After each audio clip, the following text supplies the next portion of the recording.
একটা মহল দেখেছেন যে ক্রিকেট বোর্ডকে কিভাবে শুধু ক্যাপ্টেন দিয়ে ক্রিকেট বোর্ড প্রেসিডেন্ট করে চালানো যাবে এই ট্র্যাডিশনটা চালু করেছে।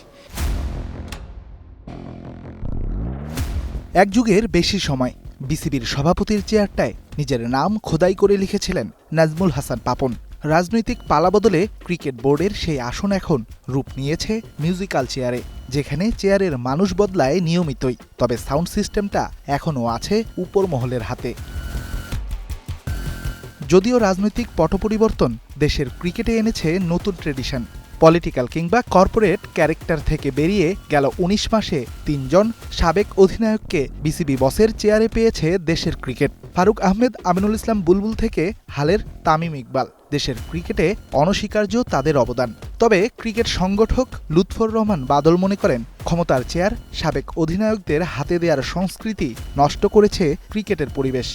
একটা মহল দেখেছেন যে ক্রিকেট বোর্ডকে কিভাবে শুধু ক্যাপ্টেন দিয়ে সাবেক ক্যাপ্টেন দিয়ে ক্রিকেট বোর্ড প্রেসিডেন্ট করে চালানো যাবে এই ট্র্যাডিশনটা চালু করেছে এবং সেটা খুবই দুঃখজনক। একটা সাবেক ক্যাপ্টেন সে ভালো খেলোয়াড় হতে পারে, বাট একটা খেলোয়াড়ের সাথে তার সাংগঠনিক দক্ষতা, একটা ইনস্টিটিউশনালি চালানোর পাওয়ারটাও থাকতে হবে। সেটার কিন্তু ব্যর্থতা প্রথম দুইটা আমরা দেখলাম। আমরা এখনও নতুনটা আমরা পেলাম, দেখি কি হয়। বাট আমার ধারণা প্রথম দুইজন সামগ্রিক অর্থে ব্যর্থ হয়েছেন, সেটার ফল আমরা ভোগ করেছি এবং এই ফেলের মাসুল আমরা এখনও দিচ্ছি ক্রিকেটে, ভবিষ্যতেও দিব। এবং এই যে আমরা ক্রিকেটের থেকে পিছনের দিকে চলে যাচ্ছি, এই পিছন থেকে কখন আমরা আবার ইউ টার্ন করে ফরওয়ার্ড হব, মানে আল্লাহ নোজ। বিসিবির সদ্যবিদায়ী সভাপতি আমিনুল ইসলাম বুলবুলের অনাকাঙ্ক্ষিত পরিস্থিতির দায়টা সেই মহলকেই দিয়েছেন বাদল। একই সাথে নির্বাচন নিয়ে বুলবুলের নগ্ন হস্তক্ষেপের সমালোচনাও করেছেন তিনি।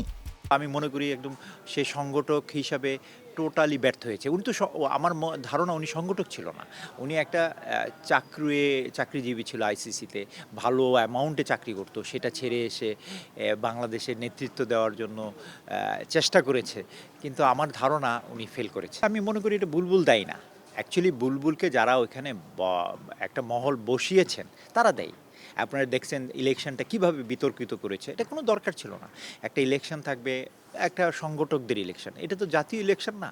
মাত্র গুটি কয়েক 200-300 ভোটের মধ্যে যদি আপনি এরকমভাবে ম্যানিপুলেশন করে ইলেকশন করেন, দিস ইজ দুঃখজনক। এবং এই ইলেকশন যত সুষ্ঠু না হবে তত সুন্দরভাবে বোর্ডও গঠন হবে না, সেটারই আমরা ফলভোগ করছি। গেল নির্বাচনের শেষ মুহূর্তে নিজের নাম সরিয়ে নিলেও পরবর্তী নির্বাচনে ন্যায্যতার ভিত্তিতে অংশ নেয়ার বার্তাও বাদল দিয়েছেন স্টার প্লের ক্যামেরায়। যদি সুষ্ঠু নির্বাচন হয়, আমি আশা করছি, ক্রিকেটের সাথে তো আসি সম্পৃক্ত, সুষ্ঠু নির্বাচনের যদি আমি দেখি হয়তো থাকবো, আর যদি সুষ্ঠু না দেখি নাও থাকতে পারি। Redwan Shaon, star news, Dhaka.